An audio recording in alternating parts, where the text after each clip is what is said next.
Hi, and welcome to the show. Subscribe at kevinmd.com/podcast and get CME for this episode by clicking on the CME link in the show notes. Today, we welcome back Karlene Kerfoot. She's a nurse executive, and today's Kevin MD article is Post-Pandemic Nursing Workforce Challenges Continue to Mount. Karlene, welcome back to the show. Thank you. Good to be here. So, for those who didn't listen to your first episode, just briefly share your story and journey. Sure. I'm Karlene Kerfoot. I'm the Chief Nursing Officer for Simpler. And I began this professional life intending to go into political science and discovered that there weren't many options there for women. So decided to go into nursing instead, which was really a very interesting pathway because, in political science, you learn all about the structures in politics. And obviously in healthcare, there's plenty of that. So as I moved into nursing, I found it to be quite fulfilling, a wonderful opportunity. I'm kind of that accidental leader because I haven't ever applied for a job. People just come and tap me on the shoulder and say, "Don't you want to do this?" So I say, "What? I don't know if I Yeah. can do that." But I end up doing it. So it's been a very interesting career. And I think all that has come together to really be able to have the big picture about what healthcare could be, can be, and must be to be able to retain and attract people in the future and do the best for patients. So, one thing caught my ear is that you never applied for a job. People always All promoted you or right. tapped you for leadership roles. What are some of the qualities and characteristics that stand out that would make a nurse most prepared for leadership roles? Well, I think as a nurse, you learn to work in groups and you learn to pull groups together because you can't do anything by yourself. You have to work through others. And of course, in leadership, that's exactly what you have to do. You have to work through others. You have to find very competent people who can do the work that you can't do and be able to get them to work together in a team and get them really, really around a mission that they can all believe in, and they can just say, "Oh my God, this is where we're going." And that's what you do as a nurse, as a team leader, as a nurse manager, or whatever it happens to be. You got to get the team working together, or else nothing works. Your Kevin MD article focuses on post pandemic Mm. nursing. The challenges continue to mount. So, tell us what this article is about. Well, the post-pandemic challenges really aren't much of a surprise because we've had those challenges before. They just haven't been as accentuated because they were kind of under the radar. But here comes a pandemic, and oh my goodness, they become very accentuated. So, for example, we know that there has been a lot of turnover because of technology burden. It became very, very bad in technology because you didn't have any time. We know that people left because they couldn't be the kind of nurse that they were born to be, and they ended up nursing the computer rather than nursing the patient. And people said, "I'm out of here." Yeah. And physicians said, "This is not what I went into the medical practice for." So it just accentuated everything. So the whole point is, in a way, that's good because it's brought attention to many of the facts that were just kind of lingering there under the radar. And now we have the opportunity to bring them up and fix them for once and for all and really get busy in making healthcare the healthy environment that it needs to be. Tell us some of the challenges that nurses face today post pandemic. Mhm. Well, I think one of the biggest challenges is time because, we have the technology burden, we have the lack of resources, we have the inability to get enough people there at the right time in the right place. So it's time. The more we can look at how we can take work out of the system, the better off we're going to be and the more retention we'll have. But above and beyond that, also, you can have time, but if you don't have a compassionate environment that really recognizes you and appreciates you, it doesn't make any difference.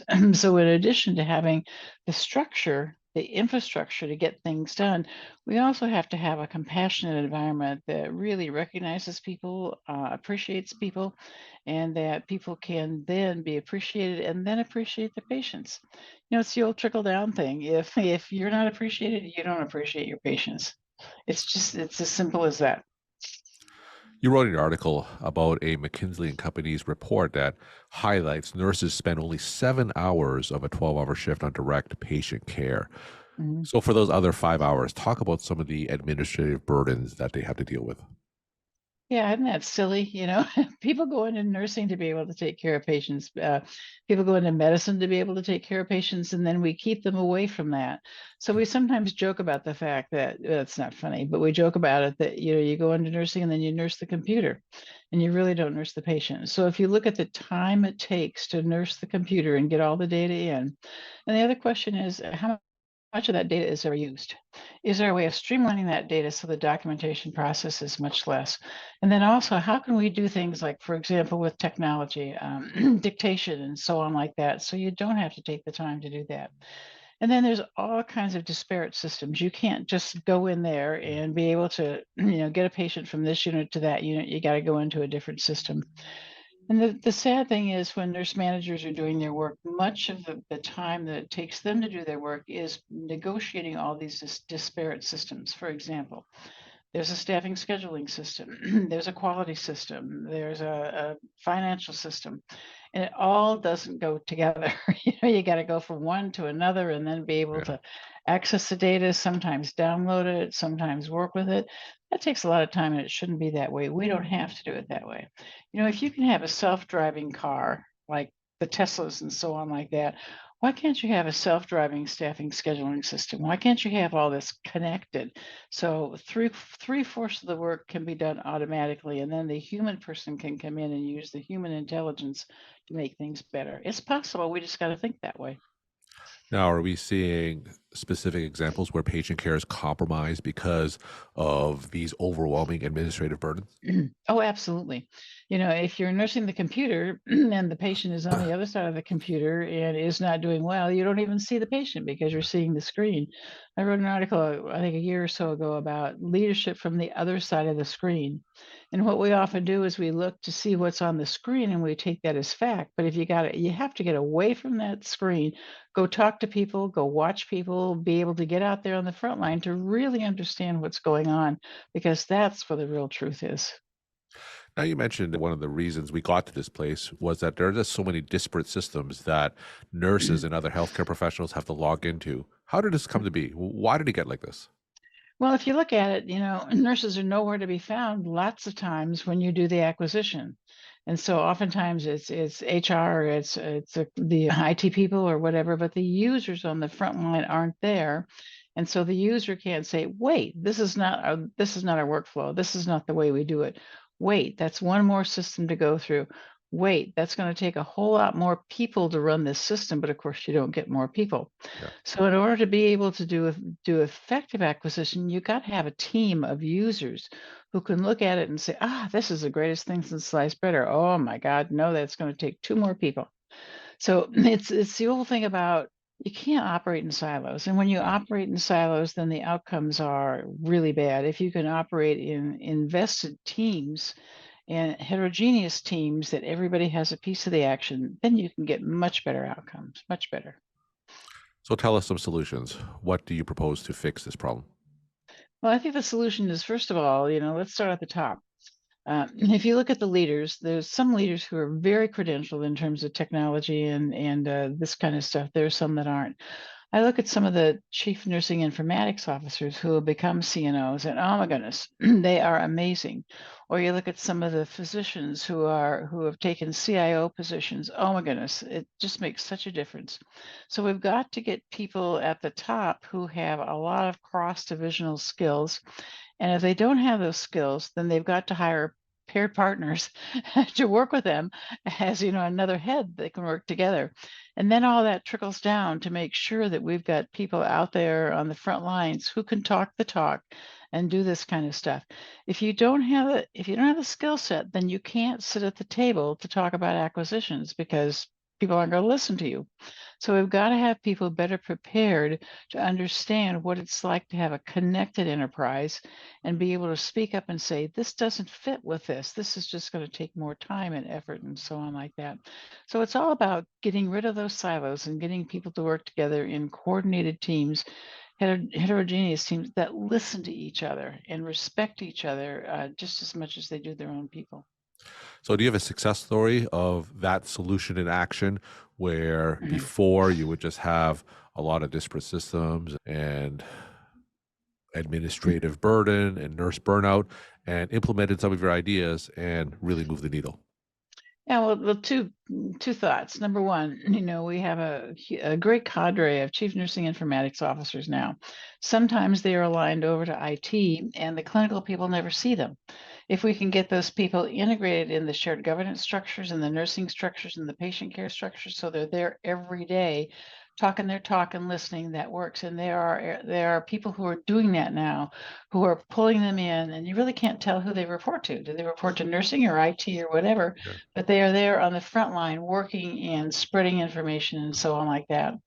And then the second thing is establishing the structures so that when you think about acquisition, when you think about strategic planning, when you think about budgeting, you've got everybody there at the table. And more we're seeing that happen in a lot of very enlightened organizations.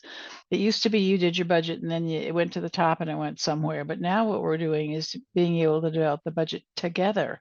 So it's not that silo approach and then we fight about it at the end. So many organizations are going that way and having much better outcomes than what they had before.